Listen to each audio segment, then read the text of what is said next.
இருளும் நிழலும் பல கதைகள் கொண்டது. பேய் டைரியில் வரும் அனைத்து கதைகளும் ஆபத்தானவை. இதை தனிப்பட்ட முறையில் யாரும் முயற்சிக்க வேண்டாம். நான் டாக்டர் எம். லிங்கேஸ்வரன். இது பேய் டைரி சீசன் 7.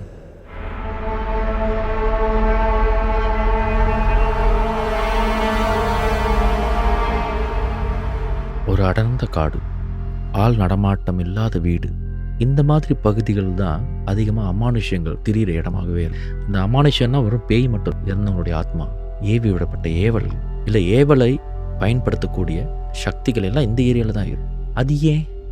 காரணம் என்னென்னா, இந்த அமானுஷ்யங்கள் எல்லாம் இயற்கை சார்ந்ததாகவே இருக்கும். இயற்கை எங்கே அதிகமாக இருக்கும்? செடி கொடி காற்று மரம் மிருகங்கள் இதெல்லாம் எங்கே இருக்கோ அங்கே தான் ரொம்ப தனிமையில் இருக்க விரும்புவாங்க. சில நேரத்தில் இந்த ஹாஸ்பிட்டல், ரத்தம் சம்பந்தப்பட்ட இடங்கள், கழிவுகள் அதிகமாக இருக்கிற இடங்கள், இந்த விஷயத்தையும் காடோடு ஏன் நான் இணைக்கிறேன்னா, இந்த எபிசோடில் வரப்போகிற ஒரு அனுபவம் ரிட்டையர்ட் மேனேஜர். ஒரு காலத்தில் கத்ரி லேண்ட்ஸ் நீங்கள் இப்போ வரைக்கும் பார்ப்பீங்க. நிறைய இடத்துல கத்ரி லேண்ட்ஸ், கத்ரி ப்ராப்பர்ட்டிஸ் அப்படின்னு போட்டிருப்பாங்க.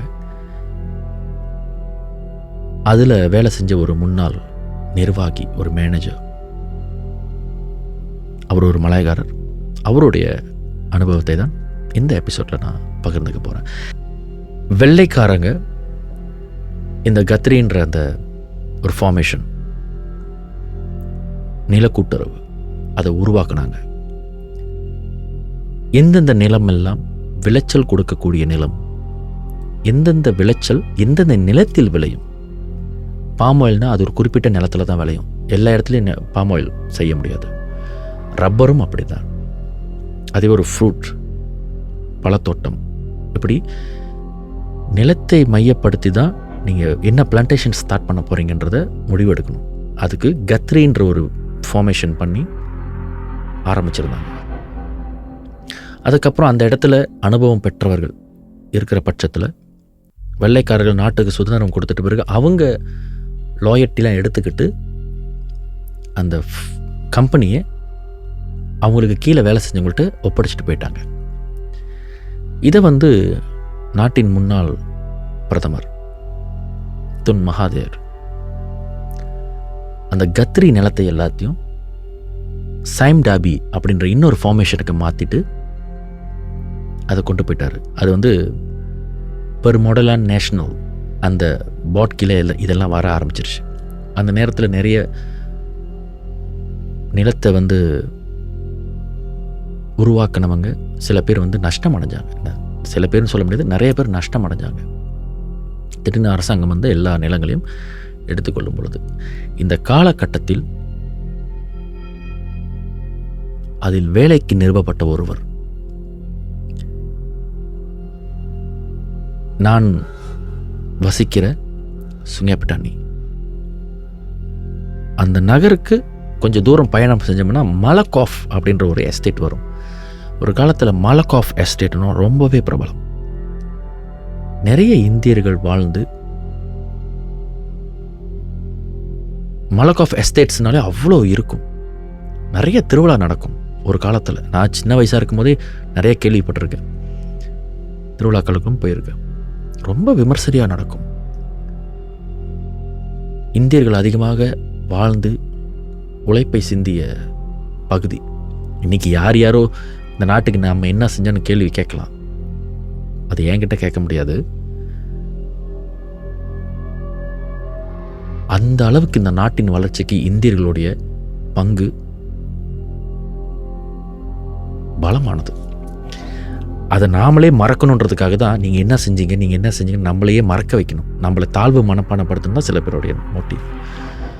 ஆனால் இன்ற வரைக்கும் நீங்கள் மலக்காஃபுக்கு போனீங்கன்னா இன்ன வரைக்கும் அங்கே இந்தியர்களுடைய ஆதிக்கம் இருக்குது. ஏன்னா உழைப்பாளிகள், அது அரசாங்கத்துக்கே தெரியும். இந்தியர்கள் உழைப்பாளிகள், நேர்மையானவர்கள்னு அரசாங்கத்துக்கே தெரியும். இன்றைக்கி மலக்காஃபில் முக்கியமான பகுதியில் கூட இந்தியர்கள் முக்கியமான பதவியில் இருக்காங்க. அந்த இடத்துல ஏற்கனவே வேலை செஞ்ச ஒரு மலையக்காரர் நண்பர். அவர் இப்போ ரிட்டையர் ஆகி வயசாகிடுச்சு அவருக்கு. அவர் சந்திக்கிற ஒரு வாய்ப்பு கிடைக்கும் பொழுது அவருடைய அனுபவத்தை சொல்லியிருந்தார். இந்த மலக்கோஃப் பகுதியில் அவர் வேலை செய்கிற அந்த காலகட்டங்களில் சைம் டாபியாக நிலங்கள் பேர் மாற்றப்படும் பொழுது அதை கண்காணிக்கிறது, கத்திரியாக இருக்கும் பொழுது அங்கே வாங்கப்பட்ட பொருட்கள் அதை எல்லாத்தையும் வந்து கண்கூடாக பார்த்து அதை வந்து அக்னாலஜ்மெண்ட் பண்ணணும் அரசாங்கத்திற்கு. ஆமாம், இப்படி ஒரு பொருள் இருக்குது, கணக்கில் வருது, அந்த பொருள் செலவு பண்ணதும் உண்மை, அந்த எசட்டும் உண்மை அப்படின்றத கண்கூடாக பார்த்து சைன் வைக்கணும். அந்த வேலைக்கு இவர் போயிருந்தப்ப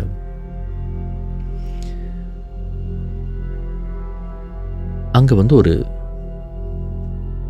ஒரு இந்திய பெண், அவங்க வந்து டஸ்கி ஸ்கின், ஆள் பார்க்க கொஞ்சம் கருத்த நிறம், ஆனால் கண்ணு மூக்கெல்லாம் நல்லா அழகாக இருப்பாங்க. அவரோட பேர் கூட அவர் சொல்லியிருந்தார், பட் அதை நான் இங்கே பகிர்ந்துக்க விரும்பலை. காரணம் அவங்க இப்போ உயிரோடு இல்லை. அதனால் அவங்களோட கதையை மட்டும் சொல்கிறேன், அவங்களுடைய ஆத்மாவுடைய அனுமதியோடு. அவங்க பேர் அடையாளம் வேண்டாம். அப்போ அந்த பெண்ணை வந்து பேர் சொன்னாலே எல்லாருக்கும் தெரியுமா. அவங்கள வந்து எல்லாருமே அந்த எஸ்டேட்டில் வந்து அழகின்னு தான் கூப்பிடுவாங்களாம். அது அவங்களோட ஒரிஜினல் நேம் இல்லை, பட் அவங்கள கூப்பிட்றது அழகின்னு தான் கூப்பிடுவாங்க. ஏன்னா அந்த பொண்ணு அவ்வளோ அழகாக இருப்பாங்களாம். இவரே பார்த்துட்டு ஒரு வாட்டி, பரவாயில்லையா இவ்வளோ பொண்ணு அழகாக இருக்கு அப்படின்னு சொல்லிட்டு இவரே வந்து நல்லா பேசுவார். அவருக்கு ரொம்ப பிடிக்குமா, இவரே பேசுவார். அந்த எஸ்டேட்டில் ஒருத்தர் வந்து ரொம்ப கரடுமுரடான ஒரு ஆள். அவர் வந்து அவங்கள ரொம்ப நாளாக திருமணம் செஞ்சுக்கணும் அப்படின்னு ரொம்ப ஆசைப்பட்டுருந்துருக்காரு. இப்படி ஆசைப்பட்டு அவங்கள்ட்ட போய் பேசும்பொழுதுலாம் இவங்க வந்து ரொம்ப பேச மாட்டாங்களாம். எது வந்தாலும் வீட்டில் பேசுங்க, ஏன்னா அந்த வழி மறைச்சிட்டு என்கிட்ட வந்து பேசாதீங்கன்னு இந்த மாதிரியே சொல்லிக்கிட்டு இருந்திருக்காங்க. ஒரு நாள் காலையிலே இவருடைய ஆஃபீஸ் முன்னுக்கு கூட்டம். அப்போ வந்து இந்த ஹெட்ஃபோன்லாம் இல்லாத காலகட்டம். ஸோ எதுவாக இருந்தாலும் ஆஃபீஸில் தான் கால் பண்ணணும். அதுவும் கால் பண்ண தெரிஞ்சவங்களுக்கு கால் பண்ண தெரியணும், ஃபோன் இருக்கணும். அப்படி இல்லைன்னா நேரடி தான் தொடர்பு. இவர் ஆஃபீஸ்க்கு வரத்துக்கு முன்னேவே எல்லோரும் கூட்டம் போட்டுருக்காங்க. போச்சு, ஏதோ லேபர் பிரச்சனை, இல்லை அப்பப்போ எஸ்டேட்டில் வந்து சில நேரத்தில் வந்து இந்த சண்டைலாம் நடக்குமா, வாய் தகராறு. அது எந்த தகராறு நடக்கும்னா, அந்த ரப்பர் பால் இருக்குல்ல, ஒவ்வொருத்தவங்களுக்கும் ஒரு கணக்கு இருக்கும். சில நேரத்தில் அந்த கணக்கு திருடப்பட்டுச்சுன்னு வச்சுக்கோமே, இவங்களுடைய அந்த பாலாங்க இருக்குல்ல, அந்த பால், ரப்பர் பால், அந்த பாலாங்க வந்து மாற்றி எடுத்து வச்சுட்டு கணக்கு வேறு மாதிரி காமிச்சிட்டாங்களோ, இல்லை யாராச்சும் கூட்டு சதி பண்ணிட்டாங்கன்னா இந்த மாதிரி அடிக்கடி கூட்டம் கூடிடுவாங்களாம். சரி, இன்றைக்கி ஏதோ நடந்துருச்சு, காலாங்காத்தால ஏதோ நடந்துருச்சுன்னு சொல்லிட்டு இவர் ஆஃபீஸ் போய் பார்க்கும்பொழுது போலீஸ்லாம் வர ஆரம்பிச்சிருக்காங்க. இப்போ இவர் என்னதுன்னு விசாரிக்கும் பொழுது தெரிய வந்திருக்கு, எஸ்டேட்டுக்குள்ளே அந்த பாம் ஆயில் காட்டுக்குள்ளே வந்து 2 பேர் தலை இல்லாமல் வெட்டி போட்டிருக்காங்க அப்படின்ற ஒரு கேஸ். அப்போ இவர் மேனேஜர்ன்ற பட்சத்தில் இவர் ரிப்போர்ட் கொடுத்தாகணும். இந்த நிலத்தில் இப்படி ஒரு பிரச்சனை நடந்திருக்கு, என்ன அது ஏதுன்னு கொடுத்தாகணும். அதனால் இவர் கூட போலீஸ் கூடயே இருந்தாகணும். சில இடத்துல வந்து இவரோட எக்ஸஸோடு போய் ஆகணும். போலீஸ்காரங்களாக இருந்தாலும் எக்ஸஸோடு போய் ஆகணும். ஏன்னா நிலம் வந்து சைம் டாபிக்கு கீழே இருக்கிறதுனால. அப்போ இவங்க போய் பார்த்துருக்காங்க. ரொம்ப கொடூரமான முறையில் உடம்புல பல இடங்களில் காயப்பட்டு தலை துண்டிக்கப்பட்டு இறந்துருந்துருக்காங்க. துண்டிக்கப்பட்ட தலை எங்கே இருக்குது, ஏது இருக்குன்னு கூட தெரியல. அப்போ இவங்க என்ன பண்ணியிருக்காங்க, இந்த நாய்ப்படை இருக்கும்ல, போலீஸ்காரங்க நாய்ப்படை, மோப்பப்படை, அது எல்லாத்தையும் கூட்டு வந்து பார்க்கும் பொழுது இந்த மலைக்கோஃபுக்கிட்ட இன்னும் இருக்குது அந்த மலை. அந்த மலைக்கு உச்சியில் வரைக்கும் அந்த நாய் வந்து இழுத்துட்டு போயிருக்கு. அந்த மலை உச்சிலேருந்து பார்க்கும் பொழுது அங்கேருந்து ஒரு பள்ளம். அந்த பள்ளத்துக்கிட்ட கண்கூட பார்க்குற தூரத்தில் ஒரு தலை, அது ஒரு ஆணுடைய தலை. அதற்கப்புறம் பாதாளத்தில் இறங்கி அங்கேருந்து பார்க்கும் பொழுது அங்கே வந்து ஒரு பெண்ணுடைய தலை இருந்திருக்கு. அது யாருன்னா, இந்த அழகின்னு கூப்பிடுவாங்களே, அந்த பெண்ணுடைய தலை அங்கே இருந்திருக்கு. இந்த சம்பவத்தை செஞ்சது யார் அப்படின்னு சொல்லி போலீஸ் வந்து ரொம்ப துருவி விசாரிச்சுருந்துருக்காங்க. எத்தனையோ நாட்கள் தூங்க முடியலையா. போலீஸ் ஸ்டேஷன்லேருந்து அவருடைய வீட்டுக்கு வந்து லேண்ட்லைனில் கால் பண்ணுவாங்களாம். சாயந்தரம் வீட்டுக்கே வந்து ஸ்டேட்மெண்ட் எடுத்துகிட்டு போவாங்களாம். அரசாங்க சைட்லேருந்து கொஞ்சம் இவருக்கு பிரச்சனை.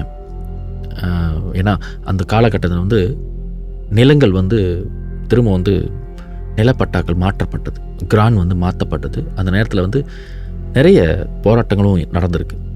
நிலத்தை வந்து அரசாங்கம் பறிச்சிருச்சு, எங்களுக்கு பிரிட்டிஷ் அரசாங்கம் கொடுத்துட்டு போனது, அதை வந்து இப்போ இருக்கிற கவர்மெண்ட் வந்து திருடுது அப்படின்ற மாதிரி நிறைய போராட்டங்கள்லாம் நடந்துட்டு நிறைய பிரச்சனைகள் இருக்கும்போது, இப்படி ஒரு பிரச்சனை வரும்பொழுது நீ ஏன் சரியாக இதெல்லாம் கவனிக்கலை, நீ ஏன் அலட்சியமாக இருந்திருக்க அப்படின்னு சொல்லிட்டு இன்னொரு தரப்புலேருந்து இவருக்கு ப்ரெஷர் கூட.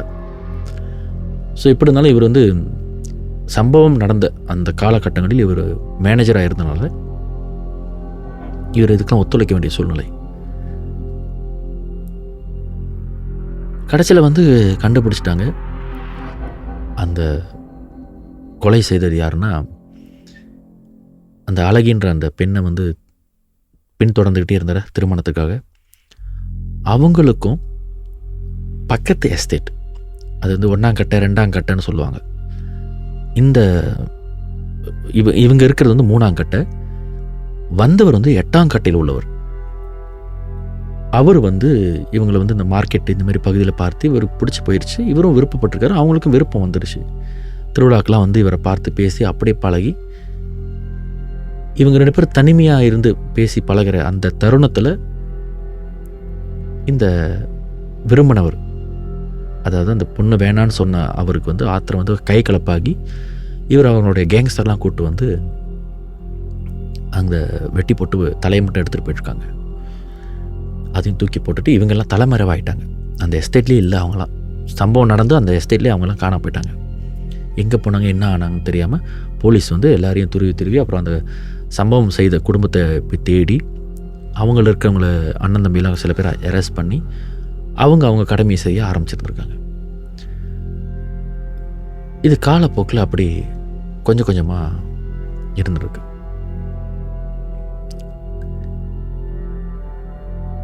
இதில் என்னன்னா, இந்த தலையை வெட்டி தூக்கி போட்டாங்களே, அதில் வந்து ஆணுடைய தலை வந்து எப்பொழுதும் போல் கிடச்சிருச்சு.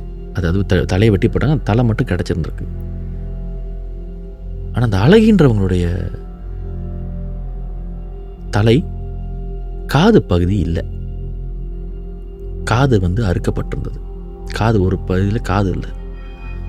இப்போ என்ன பாசிபிள்னா, சில நேரத்தில் வந்து இந்த உடும்புலாம் இருக்குல்ல, நீர் உடும்பு, இதெல்லாம் வந்து இந்த மாதிரி மாமிசங்களை சாப்பிட்ரும். ஏதாச்சும் ஒரு பூனை செத்து இருந்துச்சா கூட அந்த முதல்ல ஏதாவது பூனை நாய் இறந்துட்டா கூட இந்த உடும்பு வந்து அந்த பணத்தை சாப்பிட்ரும். அப்போ இவங்க தலையை வெட்டி தூக்கி போட்ட இடத்துல அந்த காது பகுதிகளை வந்து இந்த உடும்பு கடித்து சாப்பிட்ருக்கலாம் அப்படின்ற மாதிரி ஒரு யூகத்தில் அது இருந்திருக்கு. அப்புறம் போஸ்ட்மார்ட்டம் ஃபொரன்சிக்கெல்லாம் அது அந்த ப்ரொசீஜர்ஸ்லாம் போயிடுச்சு. அந்த இறப்புக்கு எத்தனையோ எஸ்டேட்லேருந்து ஆளுங்க வந்திருந்தாங்க. ஏன்னா ரொம்ப சென்சேஷனல் ஆகிடுச்சு. அந்த காலகட்டத்துக்கு அந்த சம்பவம் வந்து ரொம்ப சென்சேஷனல் ஆகிடுச்சு. இவருடைய முகமும் பேப்பர்லாம் வந்திருக்கு. இவர் தான் இந்த எஸ்டேட் மேனேஜர், இவர் தான் அந்த ஸ்டேட்மெண்ட் கொடுத்துருக்காரு அப்படின்ற மாதிரி இவரும் கொஞ்சம் அந்த காலகட்டத்தில் கொஞ்சம் பிரபலமாக இருந்திருக்காரு. இப்போ இதெல்லாம் ஓஞ்சி முடிச்சிட்ட பிறகு இவரை வழக்கம் போல் இந்த சம்பவத்துக்கு அப்புறம் இவரை கொஞ்சம் இடம் மாற்றணும், வேறு இடத்துக்கு அனுப்பி விட்ருவோம் அப்படின்றதுக்காக வர சொல்லியிருந்திருக்காங்க. அப்போ இவரை வந்து ஒருத்தருக்கு இன்ட்ரடியூஸ் பண்ணியிருக்காங்க. அவர் யாருன்னா, அந்த எஸ்டேட்டுக்கு வரப்போகிற அடுத்த கட்ட மேனேஜர். அப்போ அவருக்கு வந்து இவருடைய பொறுப்பு எல்லாத்தையும் சரண்டர் பண்ணணும். அப்போ அந்த சரண்டர் பண்ணுற காலகட்டத்தில் இவர் தான் எல்லா இடத்தையும் போய் எசெட்லாம் வந்து டிக்ளேர் பண்ணணும். இதெல்லாம் வாங்கியிருக்காங்க, இதெல்லாம் இருக்குது, இதுதான் இது வரைக்கும் செலவு பண்ண வரவு செலவு எல்லாம் கணக்கெலாம் காட்டிட்டு அந்த எஸ்டேட்டையும் சுற்றி காட்டியிருக்கணும். இங்கே இந்த பகுதியில் தான் ரப்பர் ட்ரீ இருக்குது, இந்த பக்கத்து பாம் ஆயில் இருக்குது, இந்த பக்கத்து தான் வந்து அந்த குடாங் இருக்குது, இந்த இடத்த பார்த்துக்கணும், இந்த இடத்துல வந்து போலீஸோட பாதுகாப்பு கிடைக்கும், இந்த இடத்துல வந்து போலீஸ் பாதுகாப்பு இருக்காது, நம்ம தான் கவனிக்கணும். இப்படி அவர் வந்து அந்த எஸ்டேட்டோட லேண்ட்ஸ்கேப் எல்லாத்தையும் காமிச்சிருந்துருக்காரு. அப்படி காமிச்சிட்டு வரும்பொழுது அங்கே ஒரு சின்ன மிஸ்டேக்கே இவர் கண்டுபிடிச்சிருந்துருக்காரு. அந்த காலத்தில் வந்து அது ஒரு சட்டப்பூர்வமான தண்டனை கிடைக்கும்.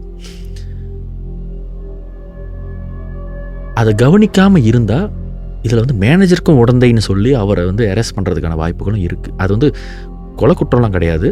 ஆனால் அரசாங்கத்துடைய வருமானத்தில் ஒரு பொறுப்பு அதிகாரி ஊழல் செய்த மாதிரி ஆயிரும். அப்படி ஒரு விஷயத்தை இவர் கண்டுபிடிச்சிட்டார். இதை வந்து அடுத்த மேனேஜர் வந்து கண்டுபிடிக்கிறதுக்குள்ளே நாம் சரிப்படுத்திடலாம் அப்படி சொல்லிட்டு இவர் என்ன பண்ணியிருக்காரு, அவரை வழி அனுப்பி வச்சுட்டு எல்லோரும் வேலை முடிஞ்சு வீட்டுக்கு போகிறப்ப இவர் அவருடைய நம்பிக்கையான அந்த இன்சார்ஜ் பர்சனை கூட்டிகிட்டு அந்த குறிப்பிட்ட டிபார்ட்மெண்ட், அது வந்து ரப்பர் நெருக்கிற இடம், அந்த இடத்துக்கு இவர் போயிருந்திருக்கார். அந்த இடத்துல தான் இவர் ஒரு மிஸ்டேக், அதை சொல்ல விரும்பலை, அவர் சொல்லியிருந்தார் என்கிட்ட, பட் அதை நான் இங்கே சொல்ல விரும்பலை. அது ஒரு மிஷினரி சம்மந்தப்பட்ட ஒரு குற்றம்.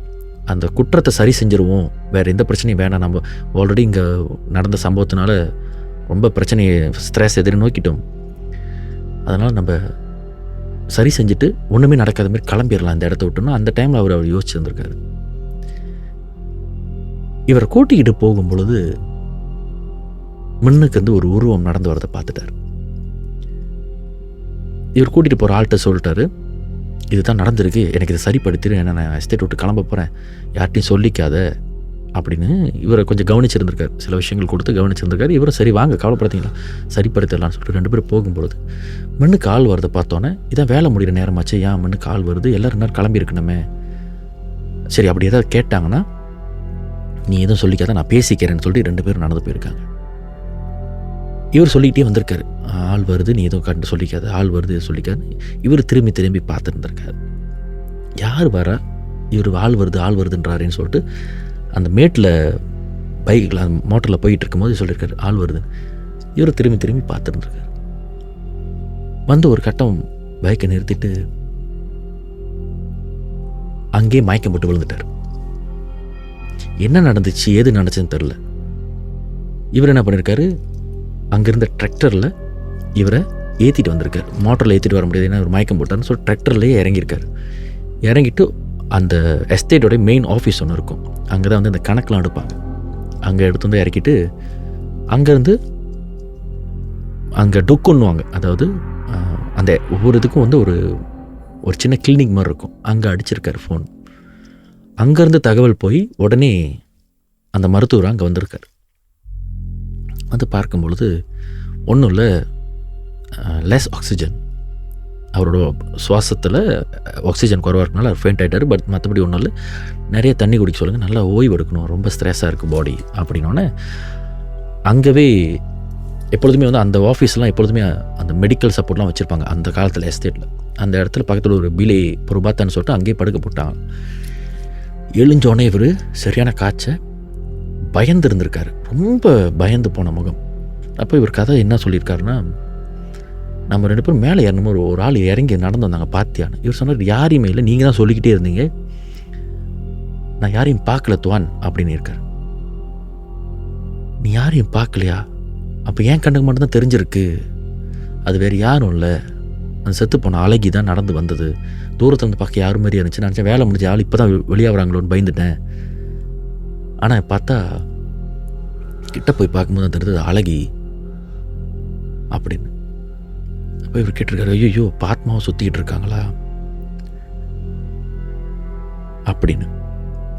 அப்போ இவர் சொல்லியிருக்காரு, தெரில, இதோ நடந்திருக்கும், பத்தாவதுக்கு அன்றைக்கி இறந்த அன்றைக்கி கூட வந்து தலையில் வந்து காதில் இந்த மாதிரி ஒரு இஷ்யூ ஓடினுச்சா, எதுவாக இருக்கலாம், சில நேரத்தில் வந்து இந்த உடலில் இருக்கிற மிச்ச சொச்சம் பாகங்கள் ஏதாவது இருந்தனாலோ, இல்லை அந்த உடலை சார்ந்து ஏதாவது சொப்ப மோதிரம், தோடு, சங்கிலி, மூக்குத்தி, இந்த மாதிரி அவங்களோட உடைமைகள் ஏதாவது தவற விட்டுருந்தா அந்த ஆத்மாக்கள் அது மேலே பாசம் வச்சுருந்தா அந்த இடத்த சுற்றிக்கிட்டு இருக்கும், தெரியல, நான் முடிஞ்ச அளவுக்கு இந்த எஸ்டேட் விட்டு சீக்கிரமாக கிளம்பணுன்னு இருக்கேன் அப்படின்னு சொல்லி ட்ரான்ஸ்ஃபர் கிடைச்சோன்னே தாமதமே படுத்தாமல் இவர் கிளம்பி போயிருந்திருக்காரு.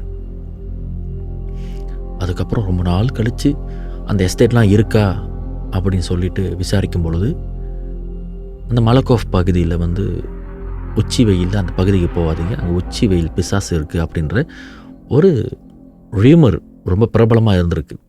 அப்போ அவர் நினச்சிருந்துருக்கார், ஒருவேளை எல்லாரும் அந்த இறந்த பொண்ணோட ஆத்மாவை பார்த்துட்டு தான் அப்படி சொல்கிறாங்க போல இருக்குது அப்படின்னு சொல்லிட்டு அவர் அப்படியே இருந்திருக்காரு. பல முறை தன்னுடைய கனவில் அந்த இறந்து போன பெண் வந்து பார்த்தது கனவில் அவர் கனவு கண்டிருக்காரு. என்ன சொல்ல வராங்க, என்ன கேட்க வராங்கன்னு தெரியாமல் இருந்து கொஞ்ச காலத்தில் அவர் கனவில் அந்த மாதிரி வரதெல்லாம் இல்லாமல் போயிடுச்சு. இவரை வந்து ஒரு மலாய்க்காரங்களுடைய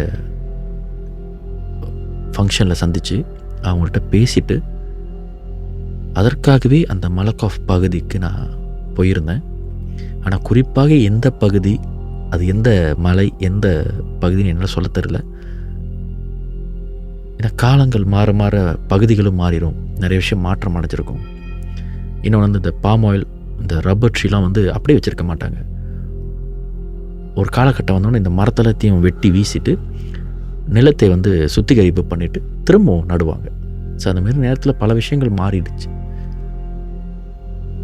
இப்படி ஒரு அனுபவத்தை அவர் என்னோட பகிர்ந்து கொண்டார். யோசிச்சு பாருங்கள், இன்றைக்கி ஃபோன் இருக்குது, வைஃபை இருக்குது, தெருவுக்கு தெருவு விளக்கு இருக்குது. அந்த காலத்தில் அதெல்லாம் இல்லை. மண்ணெண்ணெய் விளக்குன்னு சொல்லுவாங்க. இன்னும் இப்போ இருக்கிற ஜெனரேஷனுக்கு புரிய மாதிரி சொல்லணும்னா பெட்ரோமாக்ஸ் லைட்டுன்னு சொல்லுவாங்க. கெரோசினில் எரியும். அந்த லைட்டு தான் பல பேருடைய வாழ்க்கையோட வெளிச்சம். அந்த வெளிச்சத்தில் இந்த மாதிரியான அனுபவங்களோடு வாழ்ந்த நம்ம முன்னோர்கள் ரொம்ப தெய்வ நம்பிக்கையோடு இருந்தாங்க. பிரச்சனை இருக்கிற இடத்துல தான் அதுக்கு பதிலும் இருக்கும். நோய் இருக்கிற இடத்துல தான் அதுக்கான மருந்தும் கிடைக்கும். அமானுஷ்ய பயம் இருக்கிற வரைக்கும் தான் தெய்வ பலம் அதிகமாக இருக்கும். இன்றைக்கி நிறைய பேர் அமானுஷ்யங்களை அனுபவிக்கிறதும் பார்க்குறதும் குறைவாயிடுச்சு. அதனால் அதெல்லாம் இல்லை அப்படின்னு பகுத்தறிவு பேசுகிறாங்க. இல்லைன்னு சொல்கிறவங்க என் கூட சில இடங்களுக்கு வாங்க, ஒரு நைட்டு ஃபுல்லாக அங்கே தங்கி பார்க்கலாம். விடிஞ்சதுக்கப்புறம் இல்லைன்ற வார்த்தை வருதான் நானும் பார்க்குறேன். பேய்களும் உண்டு, பிசாசுகளும் உண்டு, இருளும் நிழலும் பல கதைகள் கொண்டது. நான் டாக்டர் எம்.ஏ. லிங்கேஸ்வரன். இது பேய் டைரி சீசன் 7.